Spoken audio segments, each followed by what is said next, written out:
ሰላም ጤና ይስጥልን ውድ ቤተሰቦቼ የኢትዮ ኮፊ ቴስት ነው። ዛሬ ምሽት 4 ሰዓት አጓጊው የአውሮፓ ሻምፒዮንስ ሊግ ጨዋታ የፖርቹጋሉ ስፖርቲንግ ሊዝበን ከአርሴናል የሚያገናኝ ሲሆን በአርሴናል በኩል ያሉ የጉዳት ዜናዎች በተከላካይ መስመር ላይ የጋብሪኤል ማጋሌሽ፣ የፒሮ ሂንካፔ እንዲሁም በአጥቂ አማካይ ላይ የኢብሪች ኢዜን አገልግሎት የማያገኝ ይሆናል። ሌላው ቪክተር ጆኬሬስ ለመጀመሪያ ጊዜ ወደ ቀድሞ ክለቡ ተመልሶ በተቃራኒ ሆኖ ስፖርቲንግ ሊዝበንን የሚገጥም ይሆናል።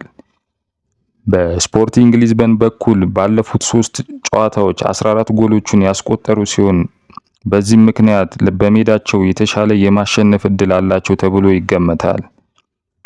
ከዚህ ቀደም እርስ በርስ ባደረጉት የ7 ጊዜ የጨዋታ ድርጊት መርሃ ግብር ስፖርቲንግ ሊዝበን 1 ጊዜ ሲያሸንፍ አርሴናል 3 ጊዜ አሸንፏል።